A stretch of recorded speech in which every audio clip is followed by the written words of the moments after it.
کے بعد وہ تمام چینل نے اس کو نشر کر دیا اور پوری دنیا کے اندر وہ پھیل گیا۔ مسند احمد میں ہے رسول اللہ صلی اللہ علیہ وسلم نے فرمایا قیامت اس وقت تک قائم نہ ہوگی جب تک زمانہ قریب نہ ہو جائے۔ اس وقت سال ایک ماہ کے برابر ہوگا، مہینہ جمعے کے برابر ہوگا، جمعہ دن کے برابر ہوگا، دن ایک ساعت کے برابر، اور ساعت ایسی ہوگی، گھڑی ایسی ہوگی جیسے آگ کا شعلہ لپک کر بجھ جاتا ہے۔ اتنی جلدی سے یہ ایام گزریں گے، اتنی جلدی سے کہ اس کے اندر سے برکت ختم ہو جائے گی۔ احمق اور جاہل لوگ قیامت کے قریب سب سے زیادہ خوشحال ہوں گے۔ جاہل لوگ، احمق لوگ وہ سب سے زیادہ خوشحال ہوں گے۔ رسول اللہ صلی اللہ علیہ وسلم نے فرمایا قیامت اس وقت تک نہیں آئے گی جب تک لوگوں میں امیر ترین شخص وہ نہ بن جائے جو احمق بن احمق، جاہل بن جاہل ہوگا۔ مسند احمد میں ہے اللہ کے نبی نے فرمایا قریب ہے کہ دنیا پر جاہلوں اور احمقوں کا غلبہ ہو جائے، قریب ہے دنیا پر جاہلوں کا غلبہ ہو جائے، احمقوں کا غلبہ ہو جائے۔ مسند احمد میں ہے اللہ کے نبی صلی اللہ علیہ وسلم نے فرمایا دنیا ختم نہ ہوگی جب تک یہ سب سے کمینے لوگوں کی ملکیت میں نہ چلی جائے۔ کیسے جاہل اور احمق غالب ہو جائیں گے، کیسے دنیا ان کے ہاتھ میں آ جائے گی؟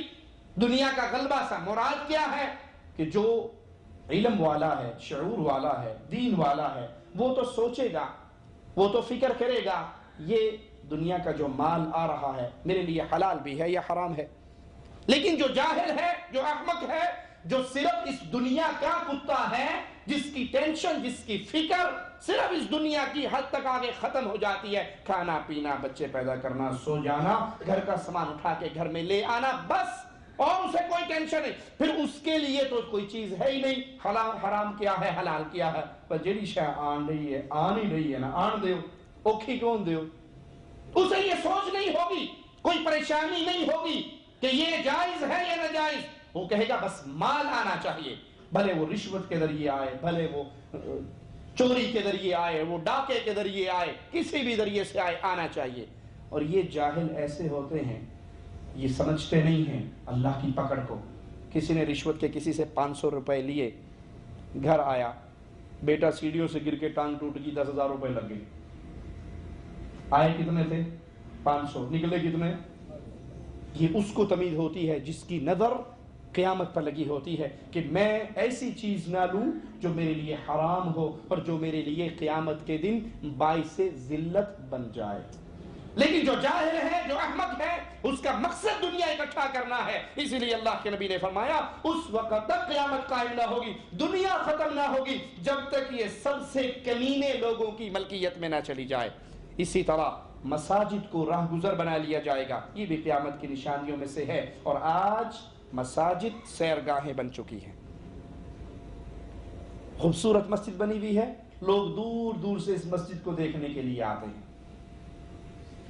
انڈیا میں بھی ایسی مساجد ہوں گی جہاں لوگ نماز پڑھنے کے لیے نہیں آ رہے، قرآن پڑھنے کے لیے نہیں آ رہے، صرف اپنی تصویریں کھنچوانے کے لیے آ رہے ہیں، آؤٹنگ کرنے کے لیے آ رہے ہیں، اس کی خوبصورتی کو دیکھنے کے لیے آ رہے ہیں۔ تو وہ مسجد جب نماز کا وقت ہو، شاید 1 یا 2 صف نمازیوں کی ہوتی ہے، اور باقی سارے کیمرہ مین گھوم رہے ہوتے ہیں، کوئی وہاں پکچر اتروا رہا ہے، کوئی وہاں تصویریں اتروا رہا ہے، کوئی اس کونے کو اپنے کیمرے میں سیو کر رہا ہے۔ تو وہ مسجد میں آئے کیوں ہیں؟ سیرگاہوں کے لیے، اس کو راستہ بنا لیا، گزرگاہ بنا لی۔ یہ قیامت کی نشانیوں میں سے ہے۔ اسی طرح حق مہر اور گھوڑوں کی قیمت میں اضافہ ہو جانا اور پھر بہت زیادہ کمی ہو جانا۔ عبداللہ ابن مسعود فرماتے ہیں قیامت کی نشانیوں میں سے یہ ہے کہ لوگ مساجد کو گزرگاہ بنا لیں گے، آدمی صرف پہچان والے کو ہی سلام کرے گا۔ 4 بندے کھڑے ہیں، اس کے اندر ایک چودھری صاحب کھڑے ہیں، ابھی گزرتے ہوئے نہیں کہے گا السلام علیکم ورحمۃ اللہ وبرکاتہ، بلکہ گزرتے ہوئے اس چودھری صاحب کو دیکھے گا، چودھری صاحب السلام علیکم، شیخ صاحب السلام علیکم، شاہ صاحب السلام علیکم، اسلم بھائی کیا حال ہے آپ کا؟ کھڑے 8 آدمی ہیں، کھڑے 5 آدمی ہیں، اور یہ سارے مسلمان ہیں، لیکن وہ جس کو پہچانتا ہے صرف اسی کو سلام کرتا ہے۔ ایک تو یہ بیماری، اور دوسری بیماری یہ بھی ہے کہ اگر کوئی مسلمان آدمی کسی کو سلام کر دے، حدیث میں کیا آتا ہے کہ جب آپ دوسرے مسلمان بھائی کو ملے تو سلام کریں۔ ایک روایت میں آتا ہے 2 صحابہ جا رہے، 2 ساتھی جا رہے اللہ کے نبی کے، درمیان میں پتھر آیا، ادھر سے مڑا، یہ ادھر سے مڑا، آگے جا کر پھر ملاقات ہوئی، پھر دونوں نے سلام کیا۔ کچھ خرچ ہوتا ہے؟ السلام علیکم ورحمۃ اللہ وبرکاتہ کہا، کچھ خرچ ہوا، مفت میں نیکیوں کا سٹاک آپ کے اکاؤنٹ میں آ گیا۔ لیکن ہمارے ہاں معاشرہ ایسا بن چکا ہے، جہالت اتنی پھیل چکی ہے، آپ کسی بندے کو گزرے السلام علیکم، پھر آگے سے سامان لے کر السلام علیکم، ایڈے سلام کیوں کرنے ہیں، خیر ہے آج سلام والی مار چھڑی ہے، السلام علیکم، میں نے اور کوئی کام نہیں، السلام علیکم، بس ایک دفعہ کر دیا کافی ہے۔ تو یہ جہالت ہے، یہ بے وقوفی ہے۔ اب تو سلام کا تصور ہی ختم ہو چکا ہے، اب تو سلام کی بجائے ٹھیک ہے، خیریت سے ہیں، ہاں جی بالکل ٹھیک ہے، کیا حال ہے جی، آداب، گڈ مارننگ، گڈ ایوننگ، سلام رہا ہی نہیں۔ اچھا بھلا بندہ خط لکھتا ہے، مسلمان خط لکھتا ہے، آداب عرض ہے، آداب عرض کرنے سے آپ کو کیا ملا؟ السلام علیکم ورحمۃ اللہ وبرکاتہ لکھتے تو کتنی آپ کو نیکی مل جاتی، آپ پر اللہ کی رحمت ہو جاتی۔ تو انسان قیامت کے قریب صرف اپنے جاننے والے کو سلام کرے گا، پہچاننے والے کو سلام کرے گا، عورت اور مرد مل کر تجارت کریں گے، یہ قیامت کی نشانیوں میں سے ہے۔ خوش ہو کر کہتے ہیں جناب ہماری بیگم صاحبہ ہمارے کندھے سے کندھا ملا کے ہماری زندگی میں ہماری ساتھی پارٹنر بن چکی ہیں، 5000 ریال ہماری سیلری ہے تو 5000 بیگم کی ہے۔ اگلی گل نہیں دستا کہ روٹی وہ پکاندی تے بھانڈے میں تو نہ، یہ نہیں بتاتے۔ جو گھر کے کام تھے، جو اس کا کام ہے، جو اس کی ڈیوٹی ہے، وہ اس سے ہٹا کر اس کو دنیا کی دوڑ میں بھگاتے ہیں۔ مرد بھی بھاگ رہا ہے، عورت بھی بھاگ رہی ہے، اور بچے کہیں منشیات فروشوں کا شکار ہو رہے ہیں، کہیں دہشت گردوں کا شکار ہو رہے ہیں، کہیں گلیوں میں آوارہ پھر رہے ہیں، کہیں موٹر سائیکل میں کسی گاڑی کے نیچے اس کی کوئی ٹینشن نہیں، بس یہ دیکھو کہ بینک بیلنس کتنا ہے، گاڑی اعلیٰ سے اعلیٰ ہونی چاہیے، کوٹھی اچھی سے اچھی ہونی چاہیے، فرنیچر ہر سال کے بعد چینج ہونا چاہیے، جو سوٹ ایک دفعہ پہن لوں مہینے بعد وہ کسی کو نظر نہیں آنا چاہیے۔ دنیا کی اس دور کے اندر میاں بیوی دونوں مشینری بن چکے ہیں، دونوں مشینری۔ صبح گئے بازار سے سمولی ایک اپنے لیے لیتا ہے، ایک بیگم کے منہ میں دیتا ہے، وہ اپنی ڈیوٹی سے جا رہی ہے، اپنی ڈیوٹی سے جا رہا ہے۔ یہ زندگی ہے، یہ قیامت کی نشانیوں میں سے عورت اور مرد تجارت میں ایک دوسرے کے ساتھی بن جائیں گے، برابر بن جائیں گے، مقابلے پر تجارت کریں گے۔ عورتوں کا حق مہر اور گھوڑوں کی قیمتیں پہلے تو بہت زیادہ ہو جائیں گی اور پھر اچانک بہت کم ہو جائیں گی، اور جب یہ دوبارہ بہت کم ہوں گی اس کے بعد پھر یہ قیمتیں دوبارہ نہیں بڑھیں گی۔ آج دیکھ لیجئے حق مہر، اچھا بھلا انسان وہ شادی کے نام سے کانپتا ہے، کیوں؟ او خان صاحب آپ کو نہیں پتا، ہم خوان ہیں نا، تو ہمارے ہاں تو وہ 2.5 لاکھ روپے لیتے ہیں، اور وہ بھی لڑکی کا ابا لے جاتا ہے، لڑکی کو کچھ نہیں ملتا ہے۔ وہ جب دلہن ہمارے کمرے میں آتی ہے نا، وہ اس کی جیب میں 1 روپیہ بھی نہیں ہوتا ہے۔ پنجابیوں کی الگ حق مہر ہے، وہ کوئی 2 لاکھ مانگ رہا ہے، کوئی 1.5 لاکھ مانگ رہا ہے، کوئی 5 لاکھ مانگ رہا ہے، کوئی 10 تولے سونا مانگ رہا ہے، کوئی کہتا ہے تی دیں گے لیکن مکان پہلے وہ ذمہ لاؤ۔ یہ حق مہر کی اتنی زیادتی نوجوانوں کے لیے نکاح کو مشکل بنا دیا ہے، زنا کو آسان بنا دیا ہے۔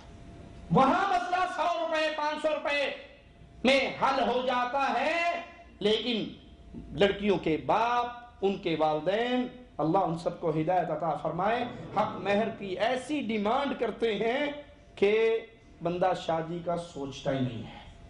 یہ قیامت کی نشانیوں میں سے ہے حق مہر کا بہت زیادہ ہو جانا۔ مسند احمد میں ہے، رسول اللہ صلی اللہ علیہ وسلم نے فرمایا لا تقوم الساعہ حتی تظہر الفتن، اس وقت تک قیامت قائم نہیں ہوگی جب تک فتنے ظاہر نہ ہو جائیں، وَيَكْثَرُ الْكَذِبُ، جھوٹ پھیل جائے، وَيَتَقَارَبَ الْأَسْوَاقُ، مارکیٹیں ایک دوسرے کے قریب سے قریب ہو جائیں، جھوٹ زیادہ ہو جائے گا، مارکیٹیں قریب ہو جائیں گی، بازار کے قریب ہو جائے گا۔ ایک مارکیٹ کھلتی ہے، چلنے لگتی ہے، اس کے ساتھ والے پلاٹ پہ مہینے کے بعد ایک نئی مارکیٹ کھل جاتی ہے، بازار قریب سے قریب ہے۔ اور اس کی کئی صورتیں ہیں، ایک صورت تو یہ ہے کہ مارکیٹوں میں نرخ کم یا زیادہ ہونے کا بہت جلد علم ہو جائے گا۔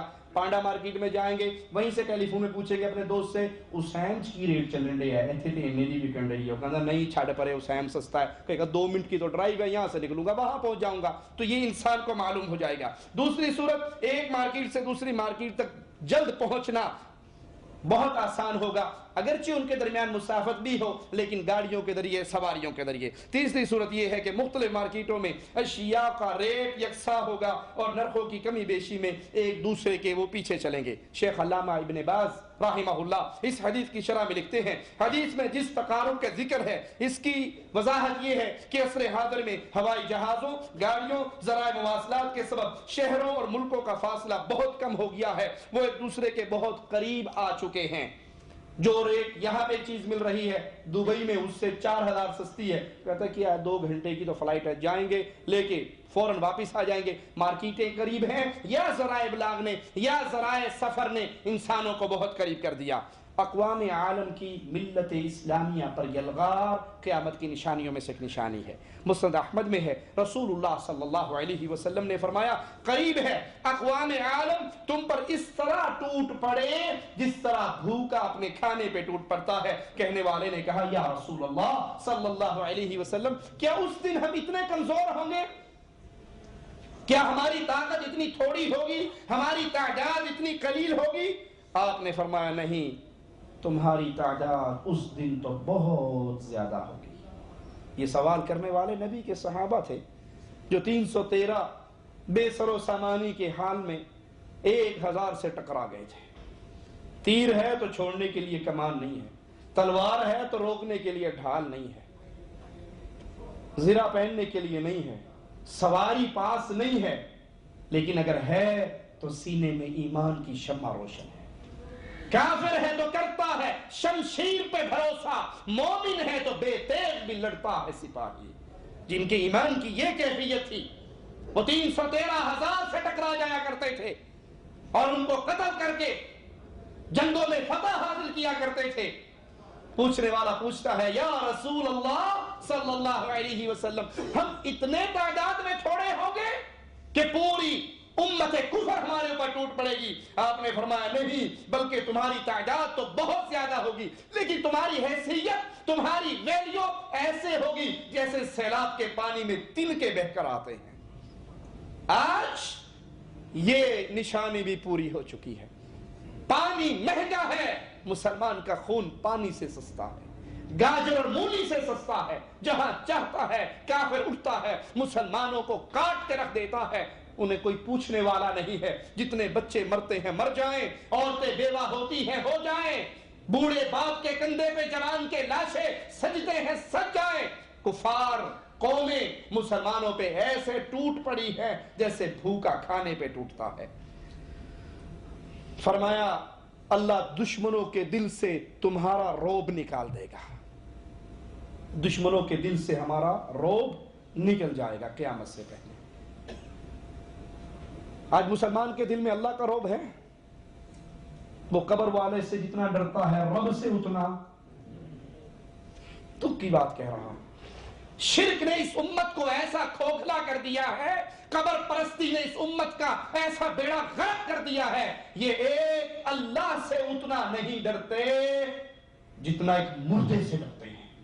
وہ مردہ جو استنجا بھی نہ کر سکا تھا, جو اپنا کفن خود نہ پہن سکا تھا, جو اپنے کپڑے خود نہ اتار سکا تھا, جو اپنے جنازے کے لیے خود چل کر جنازگاہ تک نہ جا سکا تھا, جو اپنی قبر کے اندر اتر نہ سکا تھا, جو استنجا کروانے میں لوگوں کا محتاج تھا, وضو کروانے میں لوگوں کا محتاج تھا, غسل کروانے میں لوگوں کا محتاج تھا, کفن پہنانے میں لوگوں کا محتاج تھا, جنازے کے لیے لے جانے میں لوگوں کا محتاج تھا, قبر میں اتارنے کے لیے لوگوں کا محتاج تھا, قبر پہ مٹی ڈالنے کے لیے لوگوں کا محتاج تھا. آج اس کا ڈر دلوں کے اندر اتنا ہے کہ عرش والے کا بھی اتنا ڈر.